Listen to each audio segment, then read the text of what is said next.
Hello students, class 9 Ganita Manjari का ये sum है chapter 8 arithmetic progression and geometric progression का। End of chapter exercise problem sum 11। The sum of first 3 terms of a GP is 13/12 and their product is -1। Find the common ratio and the terms. देखो बेटा, generally जब हम GP की terms लेते हैं तो वो कॉमन रेशियो के अकॉर्डिंग ए आर और ए आर स्क्वायर लेते हैं। पर इस सम में हमें प्रोडक्ट दी हुई है -1। जब भी प्रोडक्ट दी हो -1, मतलब ऐसे नहीं कि प्रोडक्ट -1 दी हो, प्रोडक्ट गिवन हो। जब प्रोडक्ट गिवन है तो इट मीन्स हम टर्म्स इस ढंग से लेंगे कि अगर आर आर कैंसिल हो जाए तो ए टर्म की वैल्यू निकल आए। जैसे कि मैं ले रही हूँ, let the terms of GP are first term A over R, second term A, third term AR। अब इसमें भी देखो कॉमन रेशियो तो आर ही है। फर्स्ट टर्म में आर डिवाइड हो रही है, अगर हमने आर मल्टीप्लाई करा आर आर कैंसिल हो गया, सेकेंड टर्म आ गई, फिर हमने आर मल्टीप्लाई करा थर्ड टर्म आ गई। तो तीनों टर्म्स इसी ढंग से लेंगे। ये हमने इजी बनाने के लिए लिया है ताकि ए की वैल्यू जब हम प्रोडक्ट की वैल्यू -1 पुट करें तब हमारे पास ए की वैल्यू आसानी से निकल आए। अब देखो हमें प्रोडक्ट गिवन है क्वेश्चन में, प्रोडक्ट इज इक्वल टू -1 इन तीनों टर्म्स की। तो अब हम इसकी वैल्यू पुट कर देते हैं, a over r into a r is equal to -1। अब आर से आर कैंसिल हो गया, हमारे पास क्या आ गया, ए क्यूब इज इक्वल टू -1। तो अब हमारे पास ए क्यूब -1 की पावर भी, तो इसको हम ऐसे भी लिख सकते हैं, -1 की पावर जब भी ओड हो तो -1 रहती है, -1 की पावर जब इवन होती है तो वो +1 बन जाती है। अब हमारे पास ओड पावर -1 है तो हम ओड ले सकते हैं। तो ए क्यूब -1 का क्यूब के बराबर, तो ए किसके बराबर आ गया हमारे पास, -1। अब हमारे पास ए की वैल्यू तो आ गई। अब हम जो सेकंड कंडीशन है, sum of first 3 terms of a GP is 13/12, इसको यूज़ करते हुए, ए की वैल्यू यूज़ करते हुए हमने आर की वैल्यू फाइंड आउट करनी है। तो अब हम सेकंड कंडीशन लेते हैं, सम इज इक्वल टू 13/12। तो सम कितना है हमारे पास, a over r plus a r is equal to 13/12। तो ए की वैल्यू हमारे पास क्या है, -1, हम वो पुट कर देते हैं।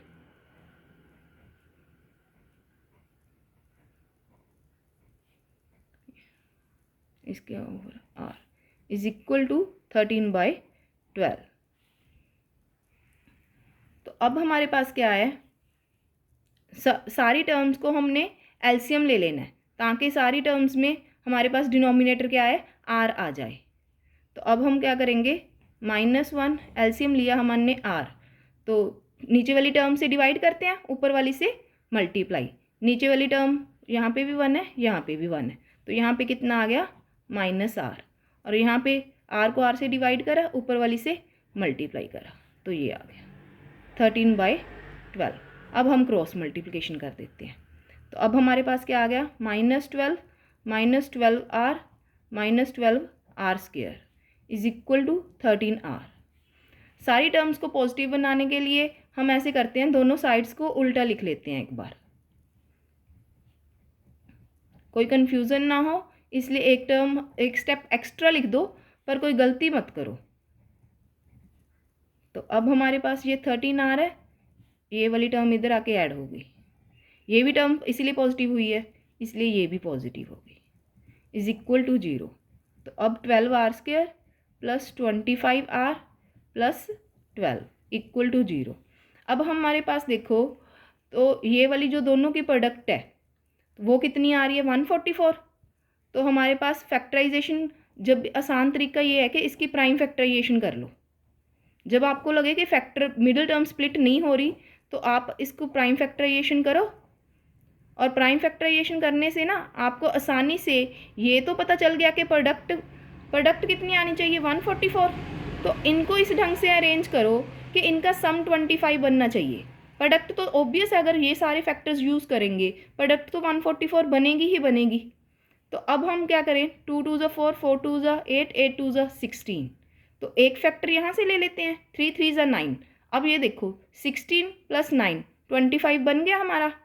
तो अब हम क्या लेंगे, इसको स्प्लिट करेंगे, 16r + 9r + 12 = 0।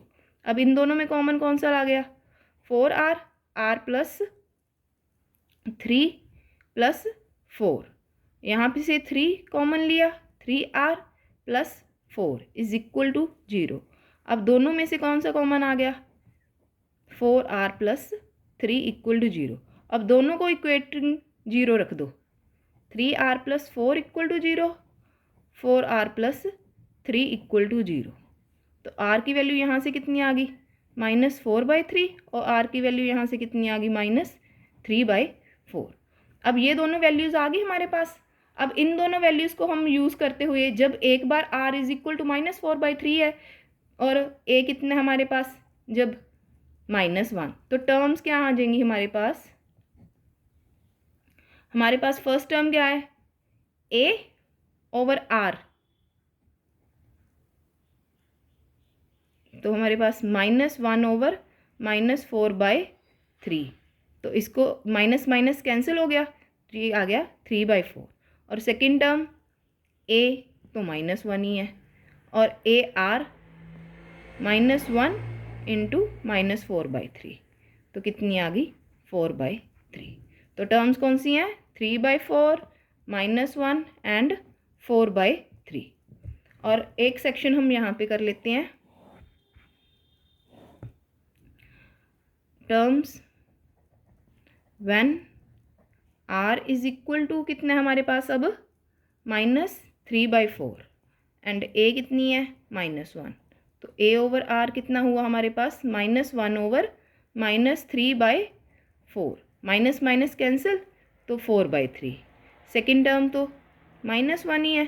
Third term ar = -1 × -3/4, तो 3/4। अब टर्म्स कितनी होगी, 4/3 -1 3/4। टर्म सेम ही आई हैं, बस ऑर्डर रिवर्सिंग है। और एक बार मैं आपको सारा क्वेश्चन दिखा देती हूँ इसमें, ये देख लीजिए।